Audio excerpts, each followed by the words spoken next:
Olá, dando continuidade às disciplinas de sistemas distribuídos, nós estamos trabalhando esse módulo com processo, e nós vimos no primeiro vídeo, inicialmente, o conceito de processo, fazendo uma revisão lá de sistemas operacionais, como os processos são organizados, como eles são criados e finalizados, e nós vimos também o conceito de threads, que são linhas de execuções dentro daqueles processos. Naturalmente, nós vimos que pode ser criado threads em nível de usuário, nível de kernel, cada um tem sua vantagem e desvantagem, né? E nós vimos no segundo nível, então, como organizar essas threads para criar soluções do tipo cliente-servidor, por exemplo, ou também em redes peer-to-peer. Como que eu organizo, por exemplo, fazendo com que uma thread seja um dispatcher, receba a requisição, faça o handover para uma segunda thread, uma thread que vai trabalhar com aquela requisição, atender aquela requisição e devolver para o cliente, permitindo que aquela thread inicial despachante continue recebendo requisições e fazendo esse rodízio, como acontece no servidor Apache, por exemplo. E aí nós chegamos, então, à parte de virtualização, containerização e computação em nuvem. Nós sabemos que quando nós organizamos esses serviços, entre essas threads como dispatcher, implementando como super servidor ou como daemons independentes, nós inserimos essas threads em cima de um sistema operacional e antigamente, um tempo atrás, nós inserimos esse serviço em cima de sistemas operacionais instalados em cima de máquinas físicas. Essas máquinas físicas, naturalmente, quando elas apresentavam um problema, apesar de serem máquinas desenvolvidas para serem resistentes, com fontes redundantes, memória com baixa taxa de erro, com fan redundante, a parte de ventilação redundante, discos em RAID e assim por diante, mas essas máquinas também apresentam falhas e naturalmente eu também preciso evoluir essas máquinas. Uma vez que a máquina começa a ficar depreciada, eu preciso adquirir um novo hardware e fazer essa expansão. Ou quando a aplicação precisa de mais desempenho, nós fazíamos escalava verticalmente a solução, fazendo com que ela tivesse mais desempenho, aumentando a capacidade do hardware. Sempre que eu preciso fazer essa migração, eu precisava instalar um novo sistema operacional em cima desse novo hardware e trazer a aplicação para cima dele, para cima daquele sistema operacional. Então, o trabalho é bastante grande, a gerência é bastante difícil de ser feita, sem levar em consideração, sem dizer o consumo de energia, porque nós tínhamos servidores rodando, e naturalmente, como existia esse risco, nós acabávamos colocando em cima de cada servidor um conjunto muito pequeno de serviços. Então, um servidor que tinha DNS e DHCP não tinha, por exemplo, um servidor web. O servidor web estava em outra máquina. Então, nós temos uma máquina com alto poder de processamento, trabalhando com aplicações leves, como DHCP e servidor DNS, por exemplo, fazendo com que o consumo de energia seja elevado e o desempenho da máquina, naturalmente, não era aproveitado. Quando nós pensamos em virtualização, o que nós estamos querendo fazer é socializar ou ampliar o consumo desse hardware e facilitar a nossa rotina de operação. Uma vez que eu uso virtualização, eu crio o conceito de máquinas virtuais, que são máquinas isoladas de fato, nós veremos que o hardware apoia nessa confecção hoje em dia, em que nós inserimos um sistema operacional ali em cima, e naturalmente, por estar dentro de um outro sistema operacional, ou seja, um sistema operacional rodando em cima de outro, nós veremos que a organização não é bem essa, mas imaginariamente é mais fácil de entender assim. Como é um sistema operacional rodando sobre outro, esse sistema operacional de fato ele é um processo com conjuntos de arquivos, então nós conseguimos fazer backup dessa máquina virtual e expandi-la, retorná-la, recuperá-la em outro virtualizador, desde que os virtualizadores sejam compatíveis ou os mesmos, Então nós conseguimos voltar essa máquina virtual para que ela continue a execução. Eu posso, por exemplo, pausar essa máquina virtual, fazer um backup dela e voltar a executar no ponto em que ela estava processando aqui, inclusive com as mesmas informações de memória. As partes podiam ser a mesma. Com isso também nós conseguimos fazer redundâncias de data center e aí com isso, naturalmente, nós começamos a ter várias vantagens que a virtualização nos apresenta. Na sequência, nós temos a técnica de containerização, que diferente da virtualização, não permite a execução de múltiplos sistemas operacionais em cima de um único hardware, mas permite com que eu execute múltiplas aplicações ou múltiplos containers de forma isolada dentro de um mesmo kernel. Então, de fato, eu tenho um único kernel rodando de sistema operacional, por exemplo, um kernel que veio da distribuição Debian. Eu posso subir um container que eu solicito que venha uma imagem de Red Hat, mas, de fato, o kernel do Linux que está rodando é o kernel aqui de baixo da distribuição Debian. O que eu tenho aqui no Red Hat são só os arquivos de configuração compatíveis com a Red Hat, que vieram da Red Hat. Então, configuração de placa de rede. Está aqui no padrão Red Hat, mas, de fato, quando eu vou configurar, eu estou configurando dentro de um kernel que veio com a distribuição Debian. Então, todos os meus containers rodam em cima de um único kernel, naturalmente sobrecarregando esse kernel. O /proc, por exemplo, ele é único, o kernel principal, o sistema operacional principal, que tem acesso ao /proc original, consegue enxergar todos os demais containers e cada container é isolado, mesmo o isolamento que nós fazemos, aquela caixinha que nós fazemos na memória, para que um processo não enxergue o outro. Esse mesmo isolamento nós fazemos com o resto, com rede, com disco, com processador, para que um container não consiga ter visibilidade sobre o outro, né, criando uma ideia de isolamento. Mas observe que é um isolamento em cima de um kernel único, diferente das máquinas virtuais, em que eu tenho múltiplos kernels rodando de forma isolada. E aí, naturalmente, nós chegamos à computação em nuvem, que é a expansão da virtualização, com menu self-service. Nós veremos as características específicas daqui a pouco, mas basicamente eu tenho um menu self-service para que eu possa criar máquinas e destruir máquinas virtuais sem interação humana, né? Nós fazemos isso dentro da virtualização também com templates, mas a interação de administrador continua sendo necessária. E na computação em nuvem, não. Esse menu existe para que eu possa consumir essas máquinas. Naturalmente, eu tenho a característica da elasticidade, né? Então, uma máquina pode solicitar mais desempenho, mais recursos ou menos recursos, e eu bilheto esse recurso de acordo com o uso, né? Não mais com relação ao hardware que eu tô ocupando. Quando nós pensamos, então, em virtualização, de fato, o que nós estamos fazendo é criando camadas intermediárias entre o sistema operacional, entre um sistema operacional e outro. Nós podemos fazer isso de duas formas, né? Um com o que nós chamamos de hipervisor. Só pegar a caneta aqui. Com um hipervisor do tipo Bare Metal ou com um hipervisor do tipo Hosted, né? O hipervisor é esse sistema operacional que é desenvolvido especificamente para ser um gerenciador de máquina virtual. Então, nós temos aqui a figura do hypervisor ou hipervisor, o hypervisor, né, ou hipervisor, que é responsável por fazer essa gerência da máquina virtual. Quando ele é instalado diretamente sobre o hardware, nós temos essa solução Bare Metal, ou seja, está sendo instalado em cima do metal, em cima do hardware propriamente dito. E esse hipervisor do tipo Bare Metal, tipo 1, ele é caracterizado por não ter aplicações de usuário. Então, eu não vou ter ali um Firefox rodando, não vou ter um GIMP, um OpenOffice, o Word, né? Eu não vou ter uma solução, uma aplicação que é destinada ao usuário, não vou ter um gerenciador de janelas focado em buscar arquivos de usuário, com busca de arquivos de usuário, mas sim otimizado para a busca de sistema operacional. Então, esse sistema ele é específico para virtualização, naturalmente são sistemas menores e bastante especializados. E em cima dele nós inserimos um sistema operacional que nós chamamos de convidado,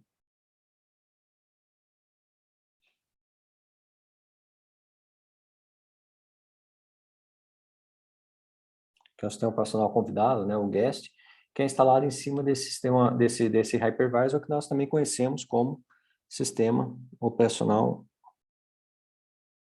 hospedeiro, né? Ele que hospeda esse convidado. Então, naturalmente, quando o convidado precisa acessar o hardware, naturalmente ele vai passar para esse gerenciador de máquinas virtuais, né, esse hypervisor. Nós veremos como é feito isso. Naturalmente, hoje é feito com apoio do hardware. Antigamente era feito por tradução de bibliotecas. Ele passa por cima desse sistema operacional para poder pedir permissão para acessar esse hardware, ou para ter a conversão das operações para esse hardware. Uma vez que o hardware termina o processamento, também é essa máquina virtual, esse hypervisor, esse sistema operacional hospedeiro, que devolve essa informação para o sistema operacional convidado. Isso em ambientes do tipo Bare Metal, né? Tipo virtualizador tipo 1. Quando nós olhamos um outro cenário, né, em que nós temos um sistema operacional comum, né, como o Windows, em que eu instalo um VirtualBox, sobre ele nós temos um hypervisor do tipo 2 ou do tipo hosted, né? Então nós temos aqui um VirtualBox,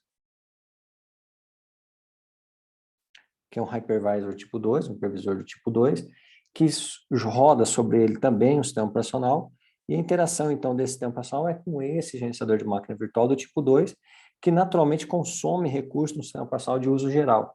Então, dentro desse sistema operacional de uso geral, nós teremos aqui a presença de um navegador, nós temos a presença de editores de texto, de planilhas e de apresentação, e assim por diante, ambiente de programação, por exemplo, porque eu não tenho esse sistema operacional não foi desenvolvido para hospedar um outro sistema operacional, para ser um hospedeiro de um outro sistema operacional. Eu estou usando um software, uma aplicação, que naturalmente vai gerar processos, que vai hospedar um novo sistema operacional e criar esse conceito de máquinas virtuais. E aí nós temos, então, a diferença de um hipervisor do tipo 1 e um hipervisor do tipo 2. Naturalmente, quando nós olhamos plataformas de desenvolvimento ou teste, né, quando nós estamos fazendo teste de aplicações, nós usamos os hypervisors do tipo host, do tipo 2, mas em produção, de fato, quando nós olhamos os data centers, que nós temos são virtualizadores Bare Metal do tipo 1.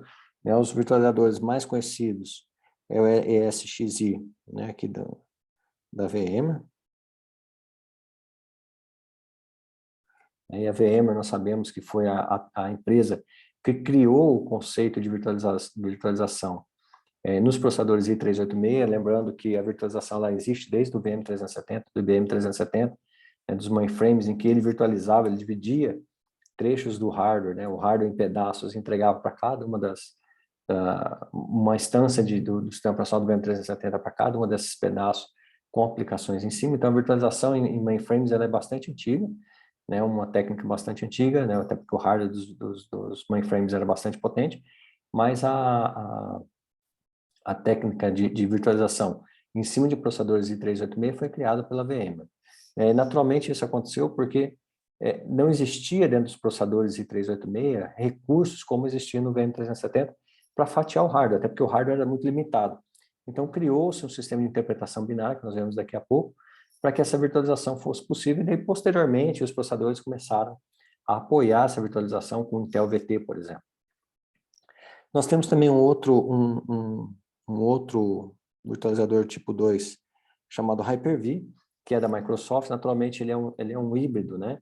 Ele é um hipervisor do tipo 1, mas nós também conseguimos colocar aplicações em cima dele, como Word, Excel, porque ele é um Windows, né? Então, é um Windows Server regular, em que eu consigo colocar aplicações sobre ele. Mas ele continua sendo um hipervisor do tipo 1, porque quando nós habilitamos a funcionalidade de virtualização do Hyper-V, ele está integrado ao kernel do sistema operacional original.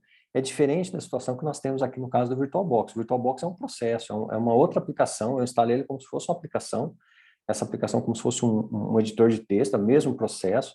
Então, não existe uma dependência tão clara desse software como o sistema operacional que eu instalei aqui. Até porque isso é de um fabricante e o sistema operacional de outro fabricante. Quando nós falamos no Hyper-V, nós temos uma situação parecida, só que esse virtualizador aqui, esse gerenciador de máquina virtual, esse hypervisor, ele está muito próximo dentro do sistema operacional e ele tem integrações com o sistema operacional, inclusive para acesso direto a hardware. Então, nós dizemos, né, no mercado que ele é também um virtualizador do tipo 1, mas que possui funcionalidades de implementação de sistemas operacionais de uso geral, né, permitindo, então, essa inclusão aqui de aplicações. E aí, naturalmente, né, além do VirtualBox aqui, nós temos também aqui o VMware Play, também o VMware Workstation.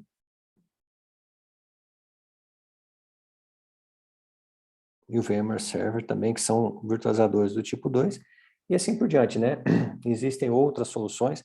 Nós temos o Xen aqui também do lado do virtualizador Bare Metal, né, o Zen, que também implementa essa operação de máquina virtual do tipo Bare Metal. E nós temos um terceiro tipo de virtualização, que são as máquinas virtuais como a JVM. Então, de fato, nós temos um hardware, nós temos um sistema operacional de uso geral, seja Linux ou Windows ou Mac, né, qualquer sistema operacional de uso geral, e nós temos uma plataforma de execução, uma runtime, que gera um novo conceito como bytecode, por exemplo, de uma outra linguagem, como se fosse uma máquina também de execução, mas já não é uma máquina de execução de operações binárias, né, como acontece na virtualização, em que essa máquina, em que esse hypervisor de fato é um sistema operacional, que trabalha com informações de hardware, né, faz chamadas de hardware, né, possui drivers que se adaptam aos controladores. No nosso caso aqui, quando nós pensamos na máquina virtual Java, o que nós temos na realidade aqui é o conceito de uma nova plataforma, né, no caso do Java de bytecode, em que as aplicações executam esses códigos, e esses códigos então são traduzidos para o sistema operacional e naturalmente depois traduzidos para o hardware. Lembrando que sempre que eu faço as abstrações, o que eu tenho são camadas de abstração entre, né, são interfaces entre as camadas. Então, se eu pensar, por exemplo, aqui, em que eu tenho um hardware,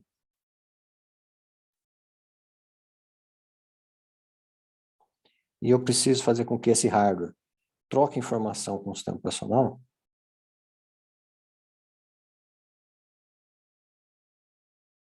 o que nós fazemos é criar uma camada de abstração aqui, de adaptação, que nós chamamos de controlador.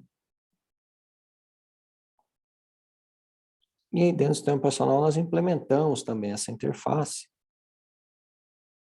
através dos drivers, né? Então, essa interface aqui, que é bem definida,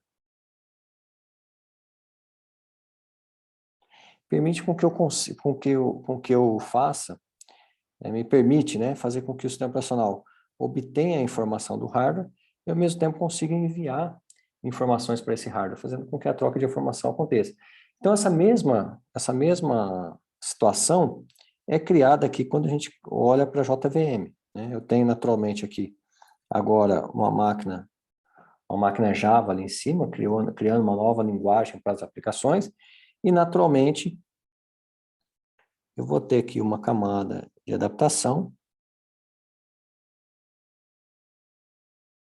baseada em bibliotecas, system calls, permitindo da mesma forma que eu consiga também fazer com que o sistema operacional injete informações na máquina virtual Java e também dê essas informações para o sistema operacional e naturalmente chegue depois ao hardware. Então, sempre que a gente fala em virtualização, sempre que nós estamos em virtualização, o que nós estamos criando são camadas de abstração para que essas aplicações consigam ser inseridas em cima.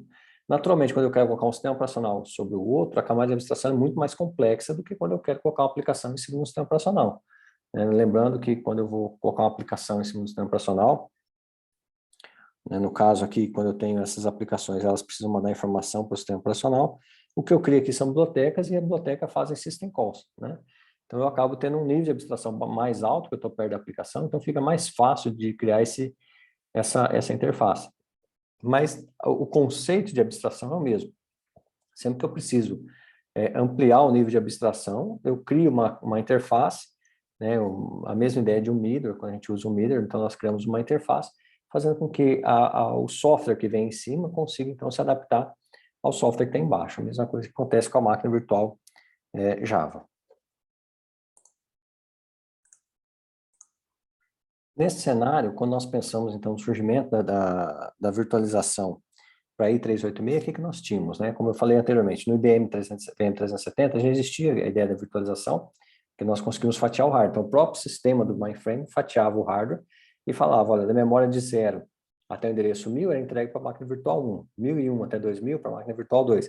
E ele tinha, então, ali as abstrações para que nós conseguíssemos fazer com que várias instâncias do mesmo sistema operacional, aí tudo era o IBM 370, rodassem em cima desses trechos de hardware, né? Naturalmente, era a virtualização usando o mesmo sistema operacional, a mesma imagem do sistema operacional, mas eram sistemas independentes. Quando nós trazemos isso para a plataforma i386, ainda na década de 90, é natural que nós não conseguíamos fazer isso, porque o hardware não possuía essas operações. Não existia essas chamadas, esses opcodes que fatiavam esse hardware para entregar esse hardware para diferentes sistemas operacionais. E, de fato, ele sequer conseguia permitir que nós tivéssemos vários sistemas operacionais em cima de um mesmo processador. Lembrando que nós tínhamos a ideia dos anéis, né? Então, se nós olharmos aqui, nós tínhamos aqueles conceitos de anéis que nós vemos lá em sistema operacional, em que o nível 0 é o nível onde, de fato, fica o sistema operacional, o nível 1 é o nível intermediário, 2 é intermediário, 3 é o nível de usuário. Então, a aplicação que roda no nível 3, né, que está aqui a aplicação, ela não consegue fazer chamada de fato para o hardware. Toda vez que ela faz uma chamada para hardware, ela precisa passar por dentro do sistema operacional, por dentro de um kernel que está no nível 0. O nível 0 é que está no modo desprotegido e que consegue, de fato, então, acessar o hardware. Tanto é que quando nós olhamos as definições mais novas, nós criamos essa representação desses anéis em forma de permissão, em que nós temos aqui o nível kernel, que nada mais é que o nível 0, e o nível usuário, né? Que nada mais é que o nível 3, onde eu tenho as aplicações. E aqui que nós sempre falamos, né? Eu tenho a aplicação A, ela quer fazer uma operação em cima do disco, ela precisa, então, fazer um trap, uma chamada de kernel, fazer uma system call para um trecho do sistema operacional. Esse sistema operacional, então, recebe essa chamada, e aí vai, então, no disco, faz essa leitura, naturalmente isso é feito pela DMA, mas aqui só para simplificar, nós estamos fazendo direto, retira, né, traz esses dados, naturalmente coloca na memória, e entrega, então, aqui para essa aplicação. Então, de fato, a aplicação, quando faz um F-write, por exemplo, um F-read, né, na linguagem C, o que ela está fazendo é uma chamada para o sistema operacional, e não, de fato, para a escrita em disco. Quem consegue fazer a escrita em disco é o sistema operacional usando um driver para aquele disco específico, né? Então, como é que era feita essa virtualização no início, né, dos sistemas? Nós criávamos um sistema de tradução. Porque, observe, eu não consigo ter mais de um sistema operacional no nível 0. Quando eu coloco um outro sistema operacional aqui, um sistema operacional convidado no nível 1, esse sistema operacional convidado também não consegue fazer chamada para hardware. Porque se ele for fazer chamada para hardware, ele tinha que estar no nível 0, porque o i386 só tinha esse nível de acesso privilegiado. Somente o nível 0 consegue acessar hardware. Então, se eu coloco um sistema operacional no nível 1, naturalmente, quando ele for fazer chamada para o hardware, ele seria bloqueado, ele precisa fazer uma chamada para um outro sistema operacional. Agora, como que eu pego um sistema operacional? Digamos que eu crio aqui uma máquina virtual, deixa eu só apagar aqui para limpar o desenho. Digamos que eu crio uma máquina virtual aqui no nível 0, rodando Linux. Como é que eu coloco aqui agora uma máquina virtual rodando Windows e faço com que essa máquina virtual, cujo sistema operacional, né, esse sistema operacional Windows que foi projetado para acessar hardware, porque todo sistema operacional, quando ele foi desenvolvido de fato, ele é desenvolvido para rodar em cima do hardware, propriamente dito. Por isso que nós temos aqui aquela camada de abstração de controlador e drivers. Então, todo sistema operacional cria o conceito de drivers para conversar com controladores de hardware. E nós estamos colocando esse mesmo sistema agora aqui em cima, querendo com que ele se adapte a um outro sistema operacional. Para que eu faça isso, eu preciso replicar a característica que tem aqui no controlador, eu preciso replicar aqui em cima, fazendo com que esse sistema operacional comece a fazer chamadas para essa máquina virtual. Mas, de fato, se nós olharmos na década de 90, eu não tinha essa possibilidade de replicar o hardware todo aqui em cima. Até porque esse sistema operacional que está aqui faz chamadas direto para o hardware, nos endereços de hardware, pensando que ele está no nível 0. Como ele foi para o nível 1, né, lá no início nós colocamos ele no nível 1, e ele não ia fazer chamada direto para hardware, o que eu tenho que fazer? Eu tenho que pegar todos os drivers dele que estão aqui e trocar para drivers, né? Então, deixa eu só recolocar aqui. Eu coloquei aqui a ideia dos controladores, né? Como se eu estivesse abstraindo aqui os controladores que estão aqui. Só que as chamadas que existem aqui nesses drivers aqui, fazem chamadas para cá, né? Para o controlador do hardware. Então, o que nós fazíamos? Quando esse sistema operacional ia ser carregado, nós pegávamos todos os trechos de código dos drivers e trocávamos. Em vez de carregar os drivers original que a Microsoft mandava, nós colocávamos drivers da VMware, fazendo com que essa chamada começasse a ocorrer para cá. Então, como se nós tivéssemos, como não? Nós trocávamos os códigos binários da máquina que estava subindo. Então, toda vez que aquele sistema operacional estava subindo, a VMware sabia, né, porque eu já tinha mapeado previamente, quais eram as linhas de código que faziam acesso a hardware e trocava essas linhas de código por linhas de código que faziam chamadas à máquina virtual. Uma vez que fazia chamadas à máquina virtual, aí sim a máquina virtual, com sua camada de driver, chamava os controladores do hardware em si, pegava a resposta e devolvia, então, o sistema operacional que estava em cima. Da mesma forma, também, as instruções que recebiam, né, os buffers, também eram trocados por códigos da VMware que permitiam isso aí. Então, com isso, nós não precisávamos recompilar os sistemas da Microsoft, por exemplo, ou o inverso, né? Nós não precisávamos recompilar o sistema da Microsoft para que ela se adaptasse à VMware. Então, o sistema operacional que subia ali em cima não tinha conhecimento do sistema operacional que estava embaixo, porque durante a carga, a informação, os drivers que eram colocados na memória eram drivers fake, né? Era trecho de código que não tinham sido escritos pela Microsoft, e sim pela empresa que estava fazendo a virtualização. Essa tecnologia era chamada de tradução binária, e foi assim que criou-se, então, a virtualização em plataformas i386. Naturalmente, isso era um processo extremamente lento, né? E quando nós temos essa solução em que um sistema operacional convidado pode ser diferente do sistema operacional hospedeiro, né, por ele não utilizar, de fato, o kernel que está aqui embaixo, ele tem um kernel próprio, nós chamamos isso aqui também de virtualização total. Ou seja, nós virtualizamos o sistema operacional inteiro, nós não temos, esse sistema operacional não tem que ter conhecimento que existe um sistema operacional embaixo. O que acontecer aqui, né? No momento que o sistema estava dando carga, em vez de nós colocarmos na memória o driver original, nós colocávamos trechos de código, né, encaixado nesse driver. No momento que chamava o hardware, nós trocávamos essa instrução por outra que chamava a máquina virtual, mas aquele sistema operacional não precisava conhecer que tinha um virtualizador ali embaixo. Tanto é que se nós pegássemos essa mesma instância e instalássemos num hardware, ele ia funcionar naturalmente. Então, esse é o conceito de virtualização total, e essa tradução que nós fazíamos era conhecida como tradução binária. Com o passar do tempo, surgiu o conceito da paravirtualização, ou uma virtualização auxiliada pelo sistema operacional. Por que isso? Essa tradução era bastante lenta, e observe que nós temos que colocar um sistema operacional fazendo chamada de um para o outro para depois ir para o hardware. Quando nós tínhamos que virtualizar sistemas operacionais diferentes, essa virtualização total fazia todo sentido. Nós tínhamos Linux embaixo, um Unix, e queria colocar uma plataforma Windows em cima, por exemplo, né, uma outra plataforma. Então fazia todo sentido, porque o kernel é totalmente diferente. No entanto, quando eu precisava virtualizar um Linux sobre outro Linux, por exemplo, por que não utilizar o mesmo, fazer com que o sistema conhecesse o outro, né? Fazer com que um sistema que está vindo sobre ele, o convidado, tivesse ciência que existe um kernel embaixo. Uma vez que nós fazemos essa ciência, eu posso alterar as bibliotecas aqui já em nível de programação, nível de confecção do sistema operacional, desenvolvimento do sistema operacional, para que ele chame de fato o sistema operacional que está aqui embaixo, criando o conceito de para-virtualização.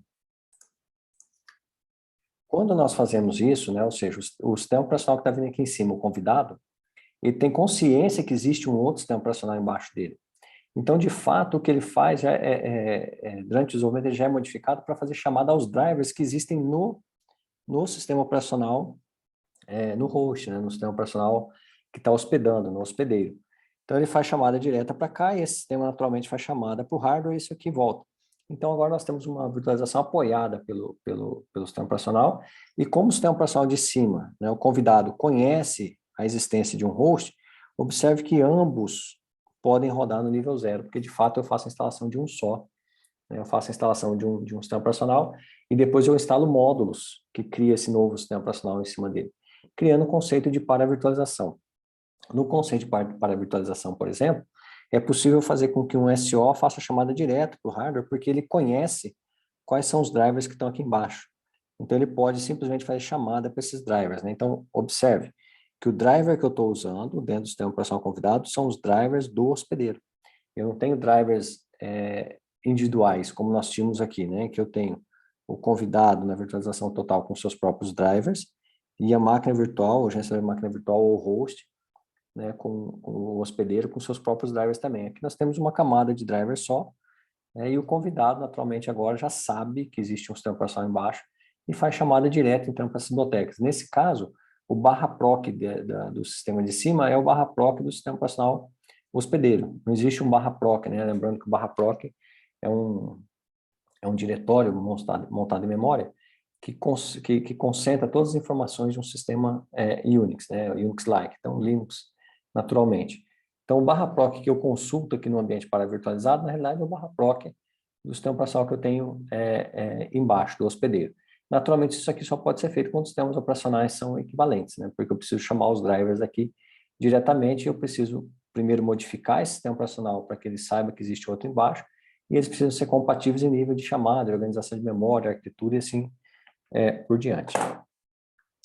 Naturalmente, quando nós usamos para virtualização, nós temos um nível de desempenho bastante elevado perto da tradução binária, mas o que nós percebemos com o passar do tempo é que o pessoal, a indústria de processadores entendeu que a virtualização era necessária em plataformas de 386, até porque as máquinas começaram a ter mais memória, mais processamento, né, mais disco, e que isso trazia um ganho, e que isso tratava de uma tendência. Então, a partir desse momento que nós tivemos a para-virtualização, e que naturalmente a para-virtualização tem como ponto fraco o fato do sistema operacional que está em cima do convidado precisar conhecer o sistema operacional que está embaixo, né, saber que existe um outro sistema operacional embaixo, logo eles têm que ser do mesmo tipo.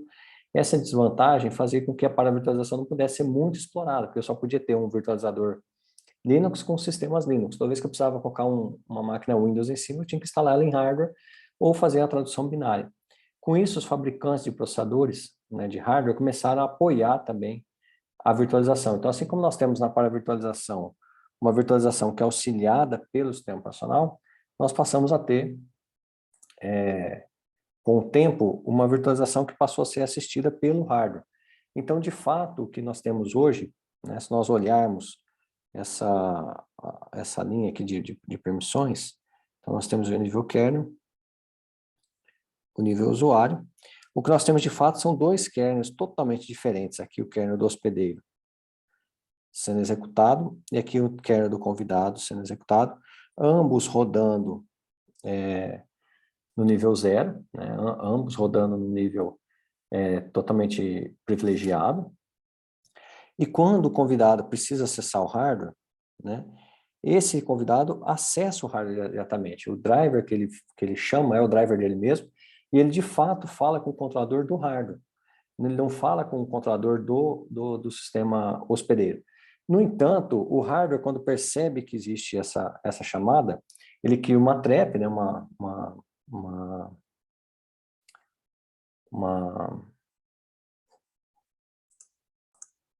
armadilha, tinha fugido a palavra em português aqui.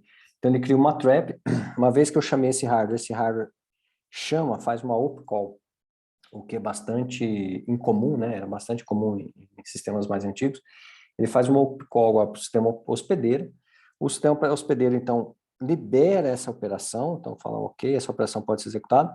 Ele executa essa operação e retorna para o sistema convidado. Então, observe que para o sistema operacional, se nós observarmos o sistema operacional convidado, a operação que ele fez aqui foi uma operação regular. Ele chamou o hardware e recebeu uma resposta. O efeito todo, a diferença toda agora que o hardware está fazendo, é chamar o sistema operacional hospedeiro para pedir autorização para aquela operação que está sendo feita. Uma vez que o hospedeiro dá essa autorização, eu consigo então fazer a operação executar para o convidado. E com isso nós criamos então um subnível no nível 0, um nível de privilégio root. Na verdade, como se fosse um nível -1. Ele continua sendo o nível 0, quer dizer, com todas as permissões do nível 0, mas quando eu instalo o sistema operacional, o hardware sabe qual que é o convidado, qual que é o hospedeiro, perdão, e quais não são o hospedeiro. Então, toda vez que um convidado, né, um sistema operacional que não é o hospedeiro, faz uma chamada para hardware, ele desvia essa call para o sistema hospedeiro, o sistema hospedeiro libera e ele devolve, então, a chamada. Então, observe que, de fato, se nós olharmos o processador, lembrando aqui de processo, né, nós temos a memória, naturalmente, e nós temos as páginas aqui, os processos alocados na página. Vamos pensar aqui, no caso, eu tenho uma parte, um trecho de processo aqui do convidado, eu tenho um trecho de processo aqui do hospedeiro. Se nós olharmos o processador de fato, eu tenho aqui uma aplicação rodando, essa aplicação é do convidado. Uma vez que essa operação faz uma chamada, por exemplo, de fwrite, né, quero escrever em disco, ela vai chamar o kernel, fazer uma system call para o kernel, e o trecho de software que vai entrar aqui dentro é um trecho de software do kernel, do convidado, que consegue fazer isso, do driver, por exemplo, né? Então, aqui é o trecho do convidado, é o guest1 que está rodando. Esse guest1, de fato, vai fazer uma chamada para o hardware, vai fazer a chamada, só que nesse meio termo, né, nesse meio tempo que ele faz essa chamada, o hardware, de fato, retira ele de volta à memória dele e coloca aqui o software do hospedeiro. Deixa eu só colocar um H maior aqui. O software do hospedeiro para rodar. Esse software do hospedeiro, então, recebe essa informação do hardware, entende que isso é possível de executar, libera ou não o hardware, naturalmente, e aí o hardware retira esse hospedeiro e volta novamente a executar o convidado 1. O convidado 1 agora processa essa informação. Então, se nós observarmos de fato, em nenhum momento esses dois sistemas operacionais estão trocando informações entre si ou estão rodando simultaneamente.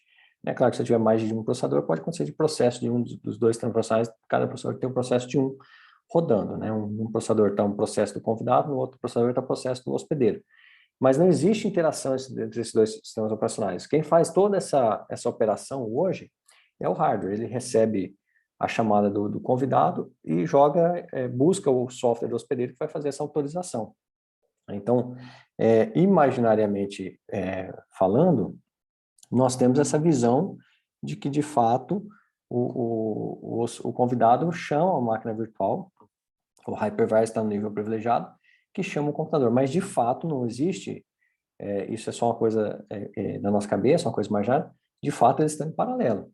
No momento que o convidado está rodando, ele está sozinho dentro daquele nível, daquela máquina, como se fosse de fato o sistema operacional instalado sobre o hardware, e faz chamada para o hardware da mesma forma que ele faz quando ele está instalado numa máquina não virtualizada. A diferença é que o hardware faz essa trap porque ele sabe que existe um virtualizador ali. E assim, naturalmente, nós começamos a ter desempenho, né? Porque agora é o hardware fazendo essa operação. Eu não preciso mais fazer o que nós fazíamos antes na tradução binária, né? No momento que eu estou carregando o sistema operacional, ficar convertendo o driver, os opcode do driver que fazia acesso a hardware, para uma chamada que faça acesso à máquina virtual. Agora, de fato, é um sistema operacional real. Eu instalo ele em cima do sistema naturalmente, como eu instalaria numa máquina convencional, e eu só falo para o hardware agora quem que é o convidado e quem não é, né? Quem é o host e os demais passam a ser convidados. Toda vez que um convidado faz acesso a hardware, eu tenho essa trap sendo executada, essa armadilha, né? E como que funcionam, então, essas armadilhas? E como funcionam essas armadilhas no resto, né? Porque, observe, aquela armadilha que nós vimos ali, ela acontece em nível de processador. Então, o processo entra, faz a chamada, ocorre uma trap, cai numa trap que chama o sistema operacional host. Mas como acontece no resto? Então, quando nós pensamos em memória, se nós olharmos um sistema nativo, o que nós temos, né? Nós temos uma memória real aqui, que possui suas páginas, né? As páginas estão desenhadas aqui. E, naturalmente, uma vez que um processo solicita memória, ele possui suas páginas, nós mapeamos, então, essas páginas nas molduras físicas do sistema operacional. Uma vez que o segundo processo faz pedido, nós também fazemos o mapeamento. Então, se nós olharmos a tabela de páginas, dentro do sistema operacional, isso o ambiente não virtualizado, nós vamos ter lá que o processo 0, né, na página 1, está mapeado na moldura 2, por exemplo. Né, que moldura aqui é a página. O processo 0, a página 2 dele, está na moldura 10. O processo 1, a página 1, está na moldura 20. E nós vamos tendo, então, essa relação que nós temos aqui, do processo para a moldura. Uma vez que um processo tenta acessar o endereço 00100, por exemplo, ele vai observar que isso está dentro da página 1, vai olhar onde que está a página 1 está na memória, na moldura 2, então, de fato, ele vai fazer a carga da informação que está aqui na moldura 2, né, e entregar isso para aquele processo, né, fazendo como acontecia em sistema operacional de forma regular. Então, eu tenho a aplicação, né, o processo, acesso ao endereço virtual. Esse endereço virtual, ele contém o número de página mais um deslocamento, e quando nós vamos procurar qual que é a moldura, nós retiramos o número da página e convertemos em moldura, e aí eu passo a acessar a memória física de fato, né, memória real. Então, o processo tem acesso à memória real e o sistema operacional está gerenciando a memória aqui existente.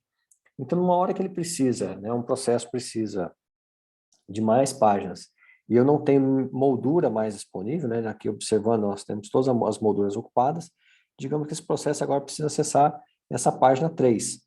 Naturalmente, eu não tenho mais moldura disponível, mas como o sistema operacional está enxergando a tabela de páginas como um todo, ele seleciona a página menos recentemente utilizada, joga essa página para disco, faz um processo de swap, traz a página 3 para cá e mapeia essa página 3 aqui e retirando, então, esse mapeamento que existia anteriormente. Então, o algoritmo de substituição de página consegue executar claramente porque o sistema operacional que está rodando nativo enxerga todas as páginas. Quando nós começamos a pensar em sistemas virtualizados, nós temos um nível a mais de abstração, porque dentro do sistema operacional convidado, o sistema operacional está enxergando uma tabela de páginas que para ele é real, então as molduras estão aqui, mas de fato a moldura real, né, que acessa o hardware de fato, está aqui embaixo. Então essas molduras aqui, que estão aqui embaixo, né, essa moldura aqui é só enxergada pelo hypervisor, pelo host.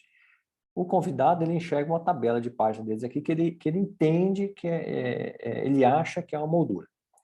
Naturalmente, aqui o processo é o mesmo. O processo precisa de página, eu aloco aqui no convidado uma moldura e faço o mapeamento. Então, a minha tabela de páginas aqui sabe que essa página aqui está alocada para a página 1 do processo 1.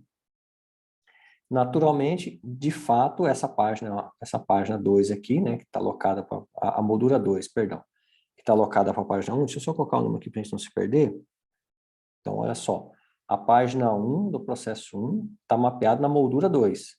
E essa moldura 2 está mapeada, de fato,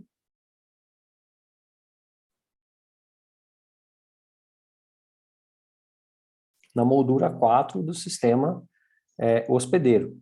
Então, quando o processo busca essa informação na memória, esse sistema operacional convidado faz a chamada para o hardware, o hardware executa a trap, devolve para o hospedeiro, o hospedeiro sabe, né, que está aqui na página 4 da autorização, o hardware busca essa informação aqui na página 4, mapeia na moldura 4, perdão, mapeia na moldura 2 do convidado e naturalmente aí o processo consegue acessar.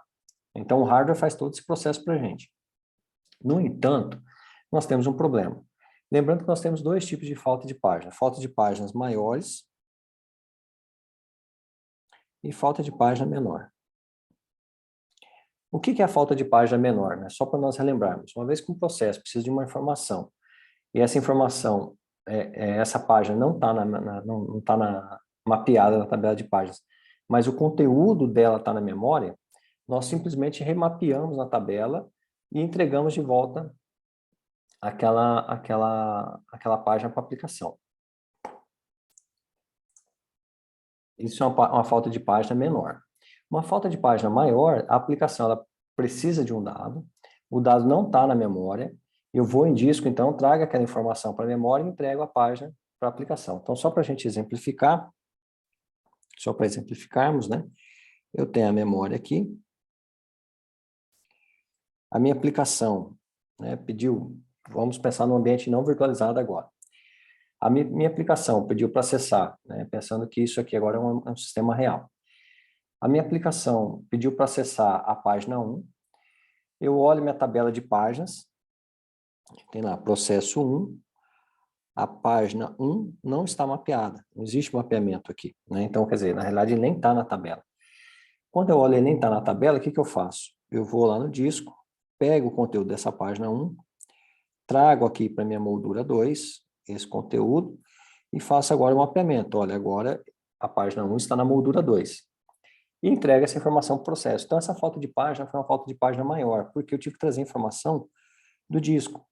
Se essa aplicação faz um pedido agora de uma página 3, essa página 3 também não está na memória, e a memória está toda ocupada, eu vou tirar uma página que está aqui, qualquer que eu selecionei, jogar para disco, trazer a página 3 para cá agora, e fazer aqui o mapeamento na moldura 5, e vou colocar o processo 1, página 3, agora está na moldura 5. Então, essa aqui, agora a página 3 está na moldura 5, por exemplo, né? Isso pensando que essa máquina que está aqui em cima é uma máquina única, né? Aqui fica na posição 5, 1, 2, 3, 4, 5, porque eu coloquei 5 aqui só para a gente exemplificar. Eu já vou voltar a olhar esse processo 2, tá? É só para entender. Então, uma falta de página maior é esse processo de eu ter que trazer o conteúdo da página para a memória vinda do disco. Uma falta de página menor acontece quando eu tenho a seguinte informação. Dentro de um sistema Linux, por exemplo, eu sei que tem um processo, um daemon, que de tempos em tempos ele varre a página para verificar se essa página está sendo utilizada ou não, tentando manter molduras disponíveis, né? Porque toda vez que eu preciso alocar uma página, eu preciso de moldura disponível para poder alocar conteúdo nessa página. Se eu deixar para desalocar a moldura toda vez que eu preciso da página, eu tenho uma perda de desempenho. Então, esse daemon ele fica passando, e aí, digamos que ele passou aqui e percebeu que essa página 1 aqui, que está na moldura 2, foi pouco utilizada. Então, simplesmente ele vem aqui e retira esse mapeamento. Olha, não está mais na moldura 2. Mas eu sei que antes estava na moldura 2 e o conteúdo está aqui ainda. Ele grava esse conteúdo, né? Se ele foi modificado, ele grava esse conteúdo em disco, tudo bem. Mas, de fato, aquela informação ainda está na moldura 2. Digamos que a minha aplicação agora precisa novamente da página 1.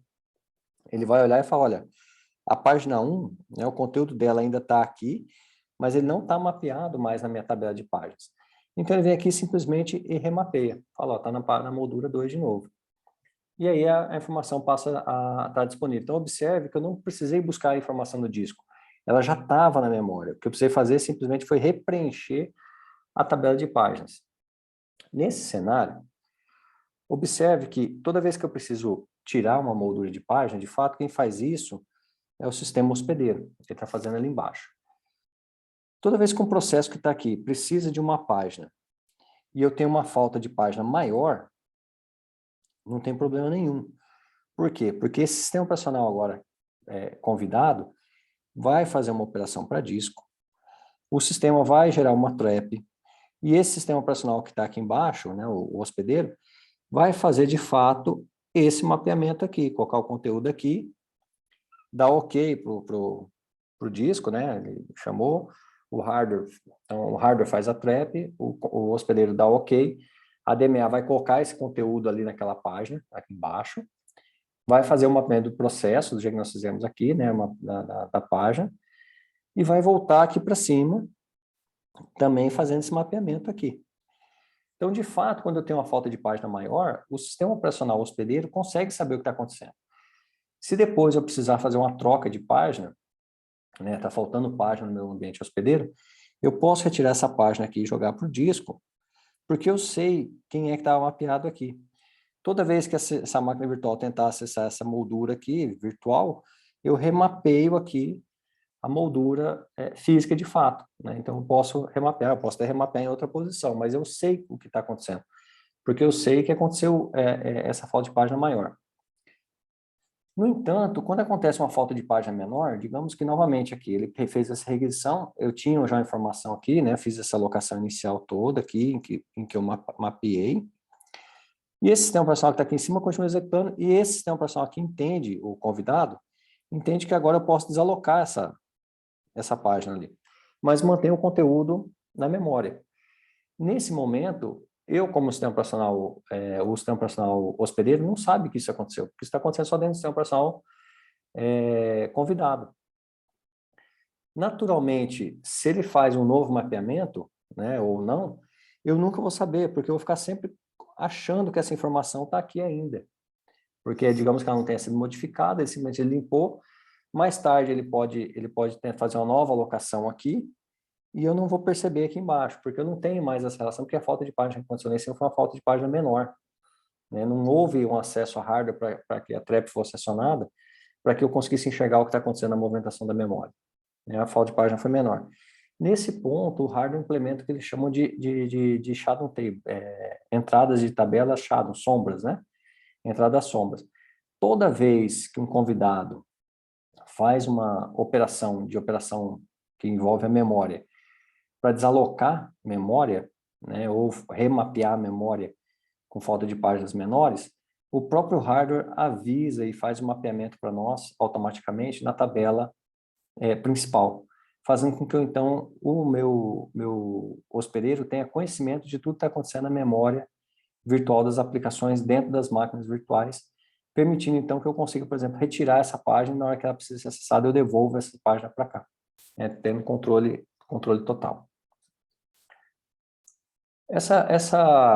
Uma vez que eu faço isso, eu começo a ter alguns problemas, né? Porque observem, antes eu tinha um único sistema operacional, uma memória aqui com vários processos. Agora eu tenho várias máquinas virtuais em cima de uma única memória, e nós sabemos que, por exemplo, Linux e Microsoft, né? Naturalmente sistemas operacionais de uso geral, muitas páginas são desalocadas e ficam apresentando falta de páginas menores, porque essas páginas são colocadas em swap cache.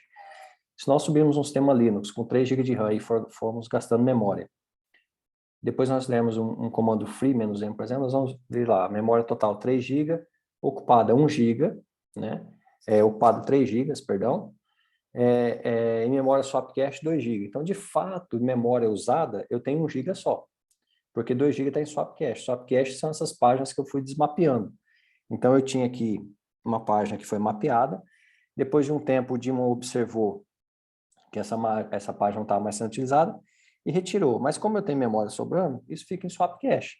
O conteúdo continua aqui dentro, né? Aqui tá aí ainda, não joguei, não tirei daí, mas a página está disponível. Se por acaso o sistema operacional convidado precisar dessa informação, ele usa essa página, senão vai ficar aí. Então, de fato, eu não devolvi as páginas para o sistema operacional, né? Isso acontece regularmente dentro dos sistemas operacionais de uso geral, porque eles entendem que eles gerenciam a memória, mas agora, no nosso caso, nós temos 2 sistemas operacionais gerenciando memória. Com isso, nós temos uma sobrecarga, porque agora eu tenho múltiplas máquinas virtuais consumindo memória dentro do meu hypervisor, né? Então, o supervisor agora está entregando memória para vários sistemas operacionais que não devolvem naturalmente essas memórias para nós, né? Por livre e espontânea vontade.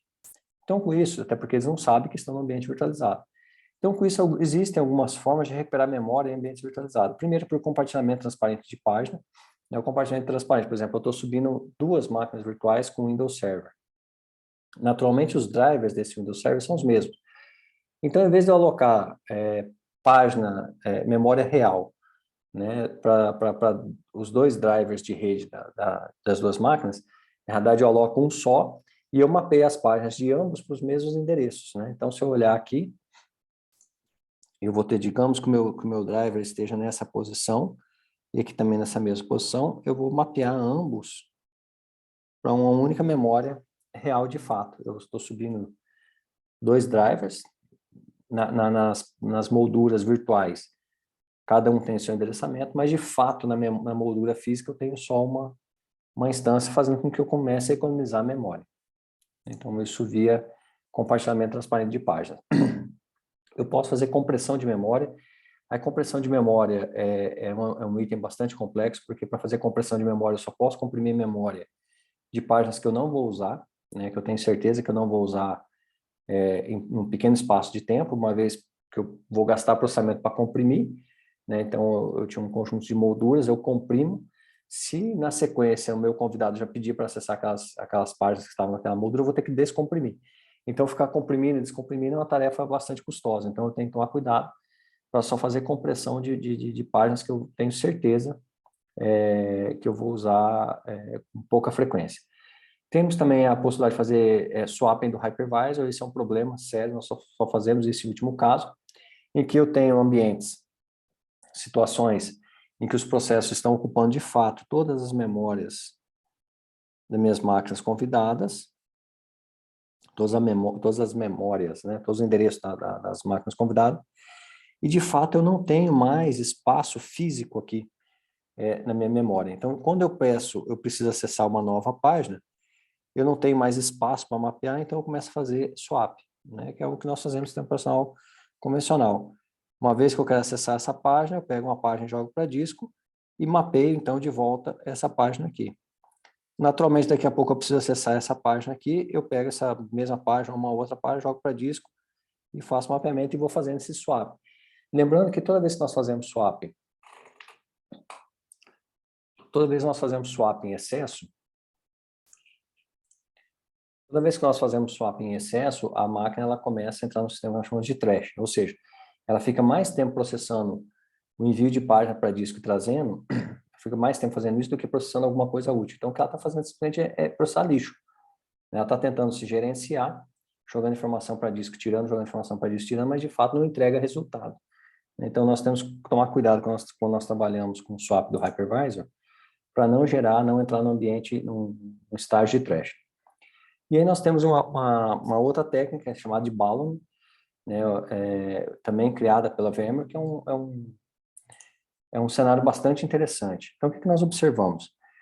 Quando nós temos né, um sistema operacional Linux, por exemplo, em que eu tenho 4 GB de RAM e 2 GB está em swap cache, nós sabemos que esses 2 GB de swap cache, na realidade, são páginas que eu não estou mais usando, mas que continuam mapeadas na memória.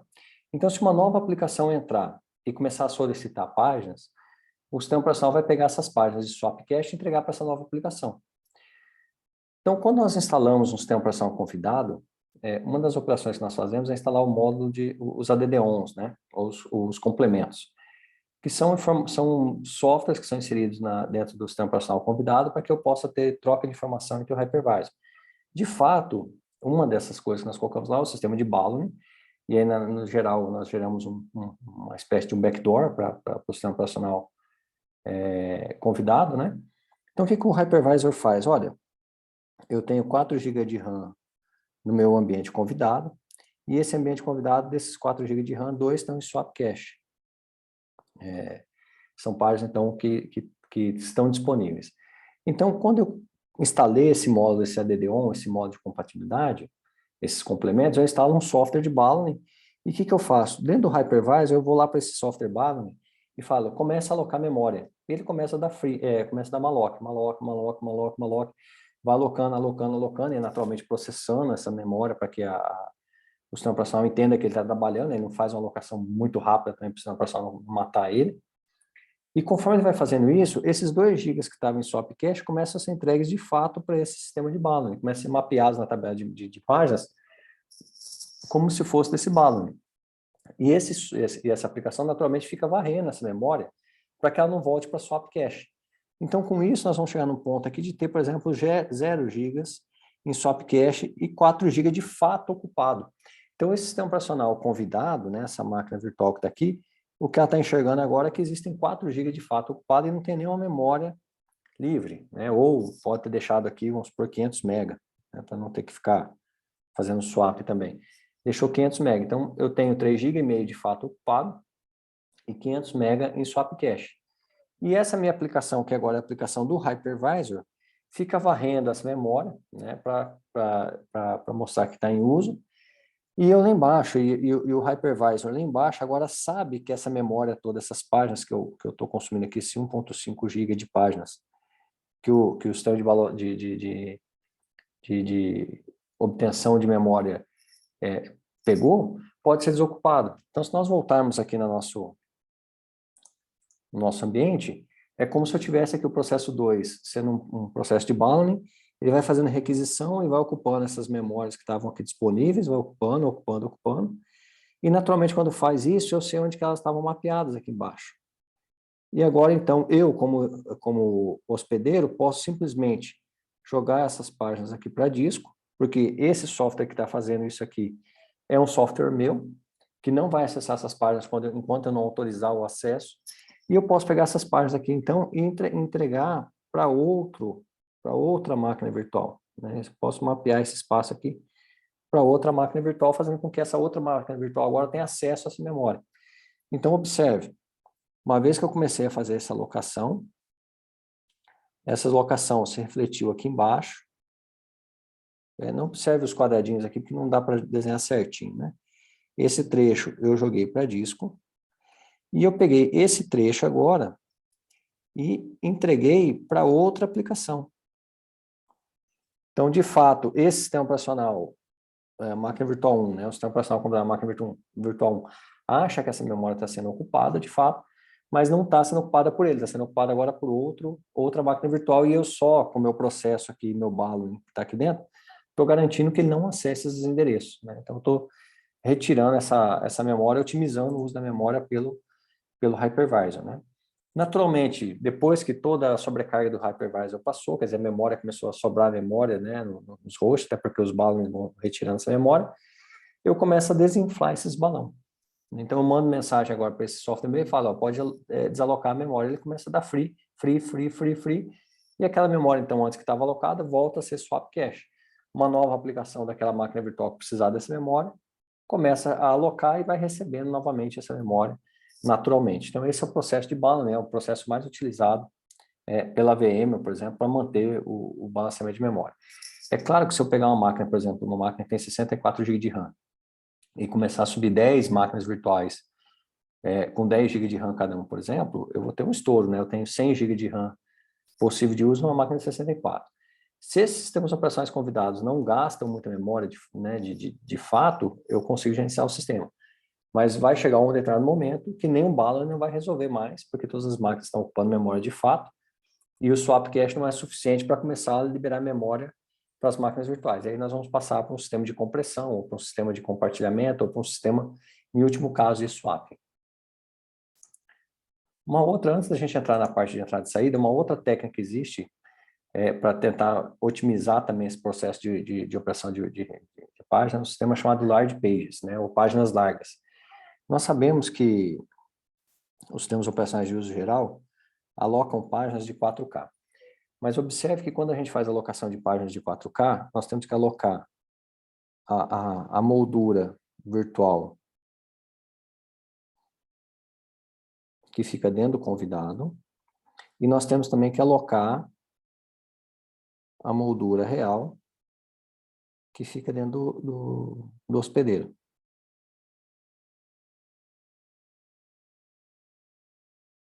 Dentro do hospedeiro. Observe que, para eu fazer essa alocação, eu tenho que passar, né, um processo quando ele tenta acessar uma página, eu tenho que passar por um sistema de mapeamento, página para moldura dentro do ambiente virtual, e um outro processo de mapeamento da moldura virtual para a moldura real. Então, tem dois usos aqui de MMA, do software, né, do hardware, de tradução de endereço de memória, né? Então, tem dois mapeamentos acontecendo. Naturalmente, quando nós pensamos numa aplicação, quando ela acessa uma página pela primeira vez, por exemplo, uma aplicação que está carregando, quando eu acesso a primeira página, provavelmente eu vou acessar a segunda, depois vou acessar a terceira, vou acessar a quarta. Então, toda vez que eu subo uma aplicação dentro do sistema Linux, por exemplo, a subida dessa aplicação vai gerando muita falta de página. Eu queria acessar a primeira página, eu preciso buscar essa página do disco e mapear na memória. Eu vou acessar a segunda página, preciso fazer esse mesmo mapeamento. A terceira, mesmo mapeamento. O quarto, mesmo mapeamento. E assim por diante. Então, o start de uma aplicação, por exemplo, gera muitas faltas maiores de página, né? E, naturalmente, vai gerar falta maior também dentro do virtualizador, porque, de fato, realmente o que está acontecendo é mapeamento daqui para cá e depois daqui para cá, né? O disco entrega na memória real e depois nós fazemos esse mapeamento para a memória dentro da máquina virtual, né? E esse sistema operacional convidado entende que está acontecendo a subida do disco para ela direto, né? Mas de fato não é. Então, observe que nós temos dois mapeamentos e sempre acontece essa falta de página. Então, o que nós podemos fazer no virtualizador? Dentro da máquina virtual, nós estamos usando páginas de 4K. Então, quando eu acesso a primeira, eu vou acessar a segunda, vai dar uma falta de página de 4K e assim por diante. Dentro do virtualizador, eu posso usar, por exemplo, páginas de 2 MB. Então, quando tem a falta de página da primeira página de 4K, eu vou carregar uma página de 2 MB que tem múltiplas páginas de 4K lá dentro. Então, a segunda chamada, né, aqui para uma página não vai gerar, de fato, uma falta de página maior, porque essa página já vai estar mapeada aqui dentro, porque eu carreguei nessa página de 2 MB ou na página de 1 MB, depende do virtualizador que eu estou trabalhando. Então, eu fiz uma carga de 2 MB aqui, eu carreguei múltiplas páginas de 4K. Então, na primeira, eu precisei 4K, né? De fato, eu vim aqui e busquei 4K em disco, só que junto eu trouxe 2 MB e mapeei o 4K. Na segunda operação de 4K, a página já está aqui. Eu não preciso buscar em disco, eu já trouxe 2 MB de lá do disco. Então, eu só faço mapeamento daqui para cá, acelerando esse processo, porque a parte mais lenta é tirar a informação do disco e trazer para a memória. Fazer esse mapeamento aqui é bastante rápido. Então, a gente começa também a ter ganho de desempenho no processamento das large pages, né? Por isso que nós chamamos de páginas largas, né? Nós carregamos páginas muito maiores dentro do hospedeiro do que, de fato, o convidado está consumindo. E aí, finalmente, para a gente terminar de entender a parte de virtualização, como que a virtualização de fato acontece, na entrada e saída também precisa ter essas separações, o hardware precisa nos apoiar. Então, aqui pensando no ambiente de rede, quando uma informação chega aqui pela camada física, o que nós temos é RX e TX, né, recepção e transmissão, acontecendo de vários lados. Então, nós temos RX1 da máquina 1, o RX da máquina 0, o TX da máquina 2. Para a rede, o que nós temos são vários quadros sendo trocados e, de fato, vindo de uma única placa de rede. É uma placa de rede física que está ali na rede. Então, o endereço MAC daquela placa é que está enviando e recebendo, ou os múltiplos endereços MAC, né? Mas o quadro que está vindo para a placa de rede, para o hardware propriamente dito, são só fluxos de dados, ele não sabe que isso tem múltiplas máquinas virtuais ali dentro. Então, o que o hardware faz? Ele cria também um subnível, né, de placa de rede, em que eu tenho seletores, né? Eu começo a ter marcadores que me permitem dizer para qual máquina virtual aquela informação vai. Então, toda vez que um pacote vai sair, um quadro vai sair para a rede, ele marca, ó, esse quadro que está indo para o endereço MAC tal, saindo do endereço MAC A, né? Então, por exemplo, saindo aqui de MAC A para MAC B, isso aqui é da máquina virtual 1. Está saindo do MAC,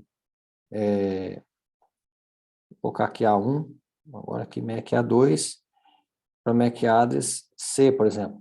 Isso aqui está vinculado à máquina 2. Então, ele cria uma espécie de switch para a gente ali dentro.